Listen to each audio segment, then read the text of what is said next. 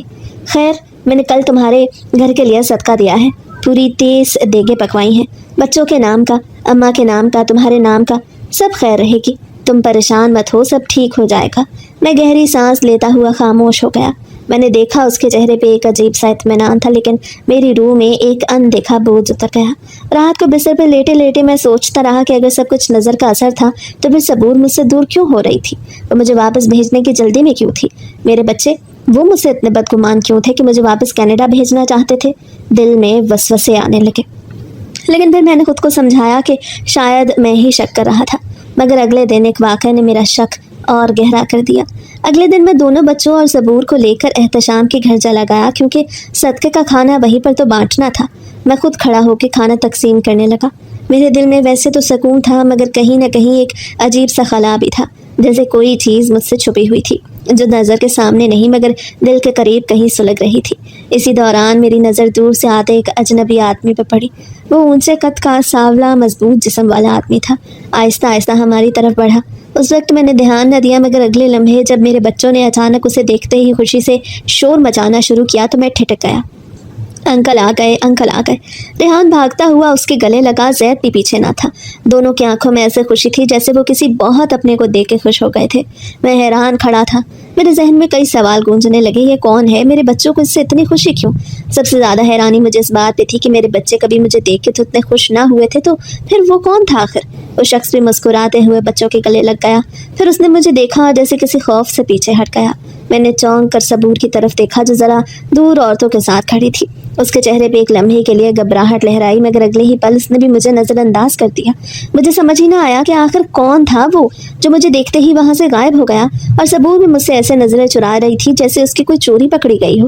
اس وقت میں خاموش رہا، مگر میری نگاہیں بار بار اس اجنبی کی طرف جا رہی تھی جس سے میرے بچے لپٹے ہوئے تھے۔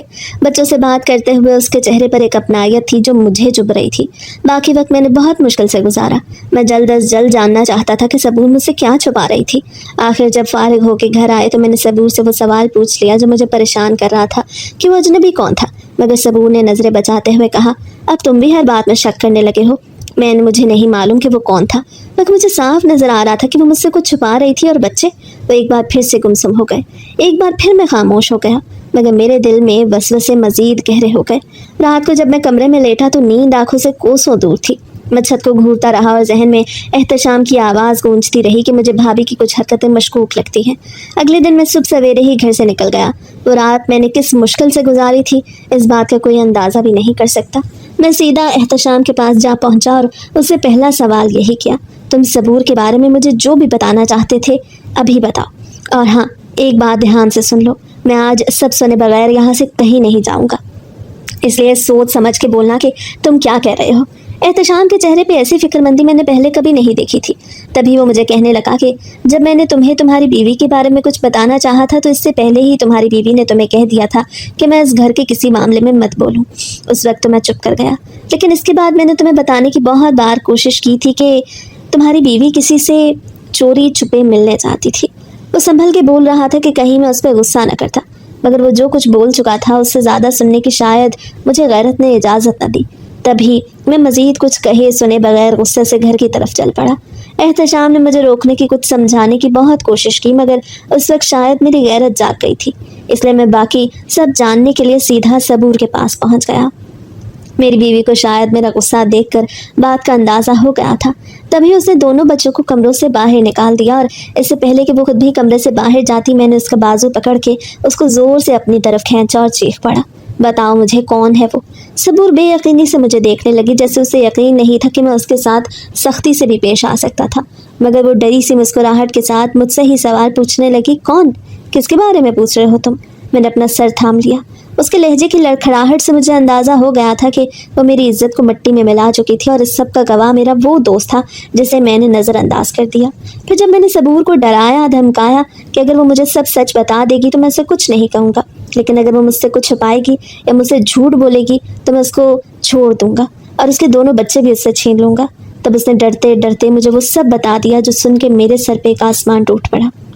وہ مجھے کہنے لگی اس لڑکے کا نام باسط ہے جس کو میں نے کل احتشام کے گھر دیکھا تھا، اور وہ اس کو شادی سے پہلے پسند کرتی تھی، اسی لیے تو وہ مجھ سے شادی نہیں کرنا چاہتی تھی، مگر کوئی بھی اس کی بات سننے کو تیار نہیں تھا۔ لیکن جب ہماری شادی ہو گئی تو اس نے اس موقع کا فائدہ اٹھایا کہ میں تو ملک سے باہر ہوتا تھا، اس لیے وہ چھپ چھپ کے باسط سے ملتی رہی، اور رات کو جب اماں سو جاتی تو میری غیر موجودگی میں بھی وہ گھر آ کے میرے بچوں کے ساتھ وقت گزارتا رہا۔ میری غیر موجودگی میں وہ گھر آتا تو بچوں کے لیے بہت سی چیزیں لاتا، جس کی وجہ سے بچے مجھ سے زیادہ اس کی طرف کھنچے جا رہے تھے۔ مجھے اپنے کانوں پہ یقین نہ آیا کہ وہ جو سب کچھ مجھے بتا رہی تھی وہ کوئی اور نہیں بلکہ میری ہی بیوی تھی۔ اس نے تو نہ میری عزت کا خیال کیا، نہ ان دو بچوں کا جو اپنے باپ کے پیار سے بھی محروم ہو رہے تھے اور ایک اجنبی شخص کی طرف زیادہ متوجہ ہو رہے تھے۔ اس وقت مجھے اپنے آپ پہ بہت غصہ آیا کہ میں نے احتشام کی بات کو سنجیدگی سے کیوں نہیں لیا تھا۔ وہ تو میرا بچپن کا دوست، وہ بھلا میرا برا کیسے چاہ سکتا تھا؟ اسے جب بھی مجھے صبور کے بارے میں کچھ بتانا چاہا میں ہی اس کو بے عزت کر کے خاموش کروا دیتا تھا، لیکن وہ سب سننے کے بعد بھی میرے پاس ایک راستہ تھا۔ میں نے صبور کو طلاق تو نہیں دی، لیکن اب میں اس کے ساتھ مزید رہ بھی نہیں سکتا تھا۔ میں نے اس سے علیحدگی اختیار کر لی اور اس کو اس کے ماں کے گھر بھیج دیا۔ دونوں بچے بھی اسی کے پاس تھے۔ میں نے اس کو طلاق اس لیے نہیں دی کیونکہ میں اپنے بچوں کو کھونا نہیں چاہتا۔ آج میں نے زمرہ سے دوسری شادی کی ہے، وہ ایک بیٹی کی ماں ہے، وہ میری عزت بھی کرتی ہے اور مجھ سے محبت بھی، اور سب سے بڑھ کے وہ میرے ساتھ وفادار ہے۔ وہ جانتی ہے کہ شوہر کی غیر موجودگی میں اپنی اور شوہر کی عزت کا پاس کیسے رکھنا ہے۔